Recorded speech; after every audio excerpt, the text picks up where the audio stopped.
신학이란 무엇인가? 알리스터 맥크레스 10장 예수 그리스도의 인격. 신약 성경의 그리스도 칭호. 그리스도론의 1차 자료는 신약 성경이다. 이번 항목에서는 신약 성경에 나오는 중요한 그리스도론적 칭호들을 다루고 그 칭호들이 우리가 그리스도의 정체성을 파악하는데 어떠한 의미를 지니는지 살펴본다. 왜 이러한 칭호들이 그렇게 중요한가?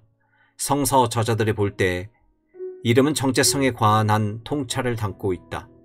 예수를 가리키는 데 사용한 용어들은 예수가 말하고 행한 일, 그리고 그에게 일어난 일들을 숙고한 열매다. 각각의 칭호들은 그리스도론이라는 융단에다 한 올의 통찰을 더한 것이라고 볼 수 있다. 아래에서는 신약 성경에 나오는 주요한 그리스도론적 칭호 6가지를 살펴보고 그것들의 의미를 간략하게 논한다. 메시아. 신약 성경에서 그리스도를 의미하는 것으로 제시하는 칭호들은 구약 성경의 맥락에 비추어서 이해할 필요가 있다.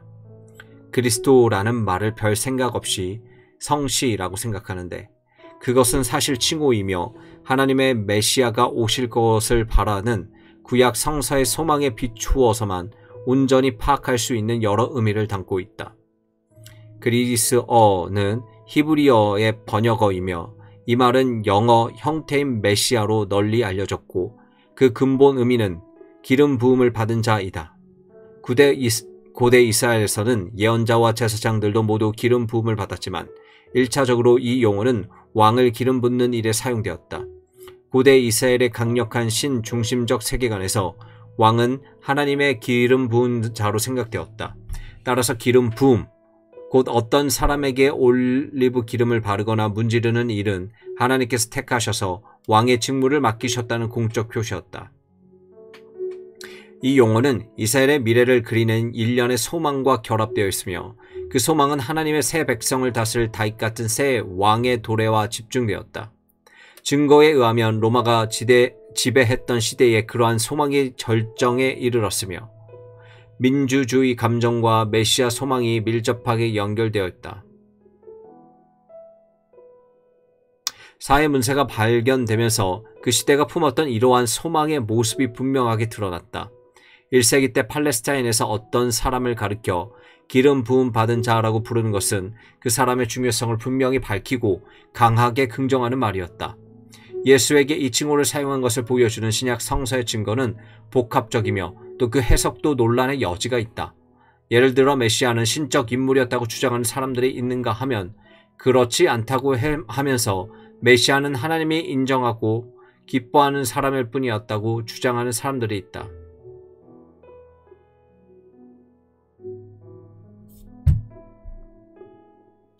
주장하는 사람들이 그러나 널리 타당성을 인정받은 진술들로는 다음 4가지를 들 수 있다. 1. 예수에게 매료된 사람들 가운데는 예수를 잠재적인 정치적 해방자로 여긴 사람들이 있었다. 예수는 자기 백성들을 규합하여 로마의 지배를 물리칠 것이다. 2. 예수는 그를 따르는 사람들에게 자기를 가리켜 메시아라고 말하지 못하게 하였다.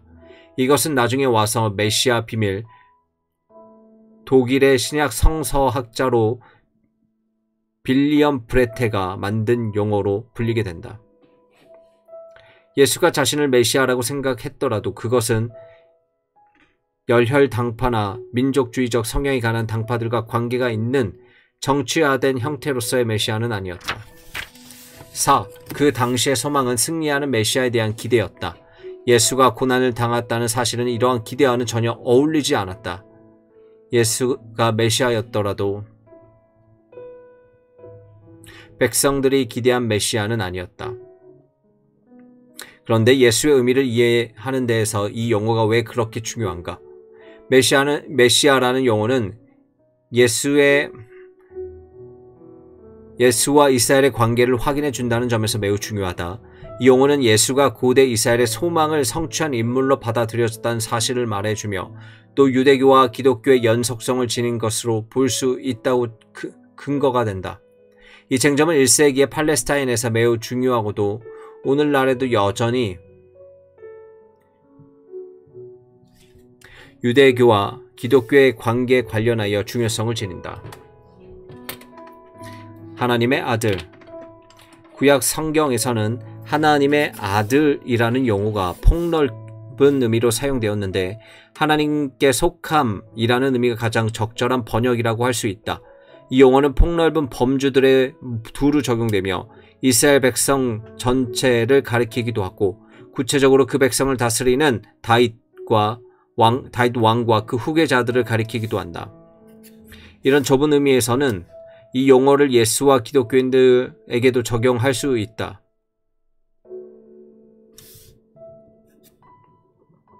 예수는 드러내놓고 이 용어를 자신에게 사용한 것 같지는 않다. 신약 성경의 다른 곳에서 특히 바울에게나 히브리서에서 이러한 방식으로 이 용어가 사용된 것을 볼 수 있다. 예를 들어 바울은 예수가 부활로 인하여 하나님의 아들로 선포되었다고 말하였다. 바울은 예수와 신자들 모두 가리켜 하나님의 아들이라고 부른다. 그러나 신자들은 양자로 들어져 아들이 되었으며 예수는 처음부터 하나님의 친아들이었다고 구분된다. 요한복음과 요한계시록에서는 신자들을 가리켜 훨씬 더 일반적인 용어인 자녀라는 말로 부르며 이에 반해 예수에게는 아들이라는 용어를 사용한다. 이 기본 개념의 의미는 다음과 같다. 신자들은 믿음을 통해 예수가 아버지와 누리는 관계와 동일한 관계 속에 참여할 수 있게 된다. 하지만 예수와 아버지의 관계는 신자와 하나님 사이의 관계보다 앞서며 이 관계를 세우는 기초가 된다. 이 사실은 중요한 쟁점을 제기하는데 이에 대해 살펴볼 필요가 있다. 독자들 가운데는 하나님의 아들이라는 말이 성차별적 언어를 사용한 것이기에 문제가 된다고 생각하는 사람들이 있을 것이다. 간단한 해결책은 아들이라는 남성적인 용어를 성별을 포함하는 말인 자녀로 대체하는 것이다. 이렇게 대체하는 것이 이해가 되기는 하지만 이것은 신약 성경에서 강조하는 여러 가지 중요한 구별을 흐리게 만든다. 바울은 남자와 여자를 아울러 모든 신자들이 양자로 들어져 하나님의 아들들이 된다고 보았다. 이 생각이 담고 있는 요점은 그 당시의 문화 환경에서는 남자들만 누릴 수 있었던 그 유산 상속의 권리를 모든 신자들에게 누리게 된다는 것이다. 이처럼 문화적으로 중요한 문제를 염두에 두고 이 책에서는 성편향적인 전통 용어인 하나님의 아들과 사람의 아들을 사용해서 신약 성경의 그리스도론적 칭호들을 다룰 것이다. 삼위일체를 분석하면서 아버지와 아들이라는 전통적 용어를 그대로 사용한 것도 같은 이유 때문이다. 사람의 아들. 많은 기독교인들이 사람의 아들이라는 말을 하나님의 아들의 당연한 짝이라고 생각한다. 하나님의 아들이 그리스도의 신성을 보완하여 긍정하듯이 이 용어가 그의 인성을 확증해 준다고 본다. 그러나 사람의 아들이라는 말은 결코 그렇지 단순한 것이다. 사람의 아들은 구약 성경에서 세 가지 주요한 맥락에서 사용된다. 1. 예언자 에스겔에 대한 호칭으로 사용되었다. 2. 미래의 종말론적 인물을 가리키는 말로 사용되었다. 그의 도래는 역사의 종말과 다가오는 하나님의 심판을 나타낸다. 3. 하나님과 천사들의 고결한 지위나 영원성과 대조되는 인간 본성의 미천함이나 연약함을 강조하기 위해 사용되었다. 이 가운데 세 번째 의미는 자연스럽게 예수의 인성과 연결되고 또 공간 복음서 속에서 예수의 인성을 가리키는 구절 가운데 몇 가지의 토대를 이루는 것으로 보인다. 그러나 대부분의 학자들이 관심을 쏟는 것은 두 번째 의미다. 독일의 신학학자인 루돌프 볼트만은 다니엘 7장 13절부터 14절이 역사의 마지막 때에 오실 사람의 아들에 대한 기대를 담고 있으며 예수 역시 이러한 기대를 가졌다고 주장하였다. 따라서 예수가 그때 인자가 구름 타고 큰 권능과 영광으로 오는 것을 사람들이 보리라고 말한 것은 예수가 아니라 다른 인물을 가리키는 것으로 보아야 한다는 것이 볼트만의 주장이다. 볼트만은 초대교회가 나중에 예수와 사람의 아들을 하나로 묶었으며 그 둘을 동일한 것으로 이해해 왔다고 주장하였다. 이렇게 해서 초대교회는 이 용어를 예수에게 적용한 것이다. 그러나 이 견해는 보편적인 인정을 얻지 못했다. 다른 학자들은 사람의 아들이라는 용어가 고난과 번호, 심판을 포함해 폭넓은 의미를 담고 있으며 그런 까닭에 이 용어를 예수에게 적용하는 것이 자연스럽고 당연한 것이라고 주장하였다. 이러한 견해를 주장한 영국의 신약학자인 조지 케어드는 예수의 인류와 그 중에서도 특히 약하고 미천한 사람들과 자신이 본질적으로 하나님을 보이기 위해 그리고 자신의 특별한 직무는 새 이스라엘의 예정된 대표이자 하나님의 심판과 하나님 나라의 담지자라는 것을 보이기 위해 이 용어를 사용해 왔다고 주장했다. 예수 그리스도를 주로 시인하는 일은 기독교 초기의 신앙 고백 한 요소로 자리 잡았으며 또한 예수 믿는 사람들과 그렇지 않는 사람들을 가르는 기준으로 사용됐던 것으로 보인다. 주라는 용어는 신학적으로 중요한 의미를 지니는데 그 한 이유는 그 말이 성스러운 네 글자를 번역하는 말로 사용되었기 때문이다.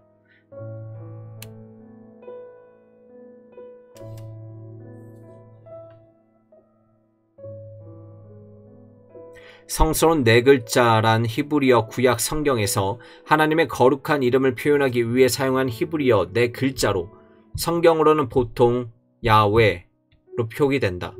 기독교, 유대교에서는 하나님의 이름을 소리내어 읽는 것은 불경스럽게 여겼으며 그래서 다른 말을 대신하여 사용하였다. 구약 성경을 그리스도로 번역한 70인역 성경에서는 퀴리오스라는 용어가 하나님의 이름을 번역한 말로 사용되었다. 이렇게 해서 그리스어 퀴리오스가 성서 문헌에서는 하나님만을 가리키는 말로 쓰이게 되었다. 1세기의 중요한 유대 역사가인 요세푸스는 유대인들이 로마 제국 시민 종교의 핵심 요소였던 황제 숭배에 참여하기를 거부했던 유명한 사건을 기록으로 남겼다. 유대인들은 황제를 주라고 부르기 거부했는데 그 이유는 분명 그 용어가 하나님에게만 적합한 것이라는 믿음 때문이었다. 그러므로 신약 성경에서 예수를 가리키는 말로 이 용어를 사용한 일은 이처럼 풍부한 의미 전통을 따른 것으로서 예수와 하나님의 동일성을 강도 높게 표현한 것이다. 신약 성경의 많은 본문들이 이런 경향을 보여주는데 그 본문들은 구약에서 하나님을 가리키는 데 사용한 구절들을 끌어다가 그리스도에게 적용하고 있다. 그러한 사례로서 가장 중요한 것은 바울 이전에 나온 고백이 분명한 빌립보서 2장 10절부터 11절에서 볼 수 있다. 이 본문에서 작자 미상의 저자는 모든 사람이 주 하나님 앞에 무릎을 꿇을 것이라고 선언하는 구약 성경의 구절을 가로잡아 주 예수 그리스도에게 적용하고 있다. 구주 신약 성경의 저자들에게 예수는 구주 곧 그리스도 주다. 이 주제는 신약 성경 전체에 걸쳐서 나타난다. 예수는 자기 백성을 그들의 죄에서 구원하실 것이며 오직 그의 이름만 구원을 얻을 수 있고 그는 구원의 창시자다. 표면적으로 보면 기본 개념은 아주 간단하다. 즉 예수는 구원하는 분이다. 하지만 언뜻 보아 간단한 이 진술이 사실은 겉보기보다 훨씬 더 복잡하다는 것을 알 수 있다. 예수 그리스도에 대한 신약 성경의 진술들은 유대교라는 배경에 비추어 이해해야 한다. 그런데 신약 성경에 의하면 오직 한 분, 이스라엘의 주 하나님만이 구원하실 수 있다. 예언자들은 계속해서 이스라엘을 향해 그들이 자기 힘으로는 구원을 이룰 수 없으며 또 그들을 에워싼 다른 나라들도 그들을 구원할 수 없다고 외쳤다. 주님, 오직 주님만이 이스라엘을 구원하시며 그들의 죄를 용서하신다. 이 사실은 이사야 45장 21절부터 22절 같은 일부 예언서 문헌에서 특히 강조된다. 이 일을 옛부터 듣게 한 자가 누구냐? 이전부터 그것을 알게 한 자가 누구냐? 나 여호와가 아니냐? 나 외에 다른 신이 없나니 나는 공의를 행하며 구원을 베푸는 하나님이라. 나 외에 다른 이가 없느니라. 땅의 모든 끝이여 내게로 돌이켜 구원을 받으라. 그러므로 신약 성경이 예수를 가리켜 구주라는 말을 사용한 것을 겉보기보다 훨씬 더 중요한 의미를 지니고 있음이 분명하다. 이 칭호는 엄밀하게 말해 하나님만이 할 수 있는 일을 나사렛 예수가 행할 자격이 있다는 것을 보여준다. 이 주제는 또 예수가 중풍병자를 고친 일을 기록한 복음서 이야기에도 등장한다. 예수는 중풍병자에게 그의 죄가 용서받았다고 말해서 예수를 감시하던 유대교의 율법 선생들을 놀라고 화나게 한다. 그들의 반응은 의혹으로 가득 차 있다. 이 사람이 어찌 이렇게 말하는가? 신성모독이로다. 오직 하나님 한 분 외에는 누가 능히 죄를 사하겠느냐? 이렇게 반발하는 바탕에는 구약의 기본적인 믿음이 깔려 있다. 하나님만이 죄를 용서하실 수 있다는 것이다. 예수가 하나님이 아닌 이상 그에게는 결코 그런 말을 할 권위가 없다. 그는 망상에 사로잡혔거나 아니면 하나님을 모독하는 것이다. 그러나 예수는 자신에게 죄를 용서할 권위가 있다고 단언하고 이어서 그 남자의 병을 고쳐준다. 예수의 부활은 예수에게 이렇게 행할 권리가 있음을 확증해주며 거슬러 올라가 그가 세상에서 주장했던 권위가 정당한 것이었음을 확인해준다. 하나님만이 죄를 용서하신다. 그런데 예수가 죄를 용서한다. 하나님만이 구원하신다. 그런데 예수도 구원한다. 그렇다면 이것이 예수의 정체성에 관해 무엇을 말하는가? 구주는 오직 주 하나님뿐이며 하나님 외에는 구원하는 이가 전혀 없음을 누구보다도 잘 알았던 초대 기독교인들이 예수가 구주라고 곧 예수가 구원할 수 있다고 주장한다. 이 주장은 구약 성경의 전통을 알지 못하는 사람들이 저지른 오해가 아니었다. 이것은 예수의 구속적인 죽음과 부활을 통해 이루어진 일을 보고서 예수가 어떤 분인지를 확신한 데서 나온 진술이었다. 하나님, 신약 성경은 이스라엘의 엄격한 유일신 신앙을 배경으로 삼아 기록되었다. 이런 유대교 신앙에서는 어떤 사람을 하나님이라고 말하는 것은 신성모독이었다. 그런데 저명한 카톨릭 신약 학자인 레먼드 브라운은 신약 성경에서 예수를 하나님이라고 부른 확고한 사례 3가지를 들면서 거기에 담긴 중요한 함의를 설명했다. 그 세 본문은 다음과 같다. 1. 요한복음의 도입부에서는 이 말씀은 곧 하나님이시니라 고 단정짓는다. 도마의 신앙 고백에서는 그는 부활한 그리스도를 나의 주님, 나의 하나님이라고 부른다. 히브리서의 도입부에서는 시편을 인용하여 예수가 하나님이라는 증거로 사용한다. 신약 성경의 저자들은 이스라엘의 엄격한 유일신 신앙을 배경으로 삼았으며 그런 까닭에 예수를 하나님이라고 말하기를 매우 꺼렸다는 사실을 놓고 볼 때 이 3가지 진술은 매우 중요한 의미를 지닌다. 물론 이 외에도 많은 본문들이 비슷한 주장을 담고 있다. 이 3 본문은 지금 다루는 쟁점을 설명하기 위해 선택한 것이며 신약 학자들 사이에서 이 쟁점을 논하는 데 중요한 본문으로 인정된 것들이다. 예수의 정체성을 밝혀주는 이 구절들 외에도 직무라는 관점에서 예수의 의미를 사용하는 구별들, 곧 예수를 하나님에게 속한 직무나 사명을 행하는 이로 설명하는 신약의 많은 구절들을 근거로 인용할 수 있다. 이러한 구절들 가운데 몇 가지는 매우 중요한 의미를 지닌다. 예수는 인간의 구주다. 구약 성경은 인간의 구주는 오직 한 분, 하나님뿐이라고 주장한다. 초대 기독교인들은 오직 하나님만이 구주이며 하나님만이 구원하실 수 있다는 사실을 분명히 알았음에도 나사렛 예수를 자신들의 구주라고 단언하였다. 초대 기독교인들은 물고기를 신앙의 상징으로 삼았는데 그리스어로 물고기를 표기하는 5개의 그리스어 글자가 예수 그리스도, 하나님의 아들, 구주라는 의미를 지니기 때문이다. 신약 성경에 따르면 예수는 자기 백성들, 그들의 죄에서 구원한다. 예수는 하나님의 역할을 수행하며 엄밀히 말해 유대교에서 오직 하나님만이 하실 수 있다고 생각하는 일들을 행한다. 예수는 예배 받으신다. 초대 기독교인들이 속했던 유대교의 테두리 안에서 예배 대상은 오직 한 분, 하나님뿐이었다. 바울은 로마에 있는 기독교인들을 향해 인간은 자기를 지으신 분을 예배하여야 하는데도 피조물을 예배하는 잘못에 항상 빠진다고 경고했다. 그런데 초대 기독교 교회는 그리스도를 하나님으로 예배했다. 이것은 신약 성경 속에서도 분명하게 나타나 있는 관례다. 고린도전서 1장 2절은 구약 성경에서 하나님을 예배하거나 경외하는 데 쓰이는 언어 형식을 사용해서 기독교인들을 가리켜 우리의 주 되신 예수 그리스도의 이름을 부르는 이들이라고 말한다. 따라서 예수는 예배의 대상이며 하나님의 일을 행하시는 분으로 받아들여진 것이다. 예수는 하나님을 계시한다. 나를 본 사람은 아버지를 보았다. 요한복음의 특징을 분명하게 보여주는 이 놀라운 구절은 아버지가 아들 안에서 말씀하시고 행하신다는 믿음, 달리 말해 하나님이 예수 안에서 예수를 통해 자신을 계시하신다는 믿음을 강조한다. 예수를 본 것은 곧 아버지를 본 것이다. 달리 말하면 예수는 하나님의 일을 하는 분이다. 위에서 살펴본 주제와 본문은 예수 그리스도의 정체성을 규명하고 밝히는 일에서 큰 비중을 차지하는 것들이다. 그리스도는 권위 있는 선생이며 죄를 용서하고 이스라엘의 소망을 완성하신 분이라는 사실 등을 교회는 잘 알고 있었다. 교회가 당면한 문제는 분명했다. 이러한 통찰들을 깔끔하게 하나로 엮어낼 수 있는 개념적 틀이 무엇인가 였다. 이 모든 요소들을 일관성 있게 다듬어낼 최상의 큰 틀은 무엇인가? 이 모든 통찰들이 제자리를 잡게 하기 위해서는 어떤 지도를 그려야 하는가? 다음으로 이 문제에 대해 탐구하는데 먼저 초기 교부들이 그리스도의 정체성을 합리적으로 설명했던 방식들을 살펴본다.